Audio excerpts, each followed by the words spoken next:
Well, like I had to do sperm banking before they cut the nut off. Well, no, before this chemo, I had to get it done because once I get chemo, I'm basically fertile. Oh. So they called me up on a Thursday. Sorry. And they're like, oh no, might get me some chemo so I don't have to have that baby. Is all I'm saying. I'm just saying it's kind of attractive. They called me up on a Wednesday and they're like, okay, so we're going to schedule you sperm banking for this Friday. And I was like, okay, that's cool. Friday morning, awesome. Sperm banking. So they say allow 3 to 5 days of celibacy beforehand. Then they go on to continue. And Well, that won't be a problem, no, nurse. they start telling me Passive aggressively. Right? They start telling me about about the blood work, and I start thinking about it. I'm like, when you say abstinence, you're just talking about me and another human being, right? And the guy on the phone, literally, like without skipping a beat, says, "Would you like for me to reschedule you?" I was like, "Yeah, I kind of already messed up this morning." That was the longest 5 days of my life pee-pee? of not masturbating. Right. Everyone tells me, like, Sean, can you quit weed? Can you just stop drinking? I'm telling you, it'd be tougher for me to quit masturbating than anything. I've gone 5 days without masturbating, but never at an order. Like, if I had to, like, someone told me I couldn't do it, that would be what killed me. Yeah, that's exactly what happened. Well, I mean, I have, but I mean, you're with the girlfriend, so that kind of relieves it. But I mean, no nutting at all. You know what I mean? That would be tough. It's like I've gone on vacations where I just didn't have a chance. Yeah, because you're just sometimes exactly. you're so just too busy. It just But this is like 5 days where I've got nothing but time to think about it. And the direct order of not don't play with your pee-pee, Rocky. But like finally when I did get to the sperm, like to the cryo bank is what they like to also refer to it as. Sperm bank. I just picture dry ice, like smoke everywhere. They call it the cryo bank because people cried for 5 in days. The front.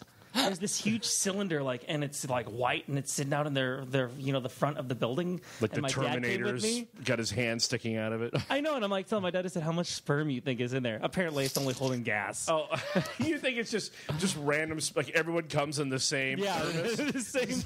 It's like, you need some of this? And they have like a soup ladle. Yeah. It's just like, oh, here, open her up. 1 or 2. Yeah. Sorry, I pig troughed my sperm. Thank you very much. Okay, get on your shoulders. We're just going to pour this in. But you know what sucks is that after 5 days of not being able to masturbate, after 5 days of being told you can't masturbate, you go, and the women, and it's all women in this building, by the way, not a single goddamn man, and they're so nonchalant about it. So you got to jerk off in a medical facility. Yes, and they're so nonchalant about it. They're not.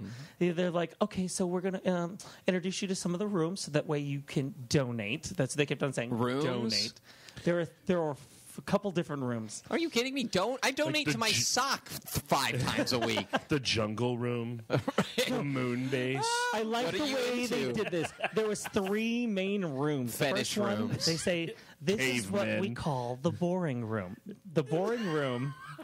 And she described it. Porn. She said it's bestiality with a boar. All it is a television and a stack of porno mags. She says, "This is the boring room. This sounds is like good to She's me. judging you.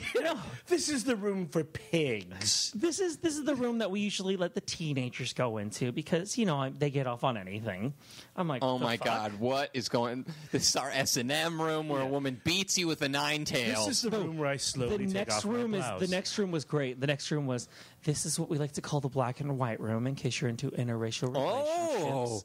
And you look up on the wall, and it's black and white photos, and then there's just cut out photos from magazines, and it's like they had like a 3rd grader go in and just do an art project, fucking cut out the from the paper and just post it on the wall with like some fucking sticky glue. That would not do it for Sean. And Sean needs like twerking, some huge ass. Do you got a room where there's a black woman just twerking in my face? Do you have that? That would be great. But so there's the interracial room, and there's pictures of black and white couples, or like there's a picture of a Mexican dude and a white chick, and I'm like, what? No. Okay.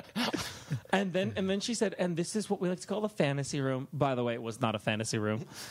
Which it's like a wedding ceremony. It was the room that I chose, and it's just rooms. Once again, the 3rd grade, cutout project, and it's just pictures of titties. all up and down the wall. Like I'm talking ceiling. I need a face with my titties. Then there's the television. Grab that drop. I do. I need to see a face with my titties. I didn't say it like that. There was the television. There's a little small like flat screen, and then next to it she says, "And so now here's our barely legal." Oh. Here, If you're into children, you sick fuck. here's a stack of jugs.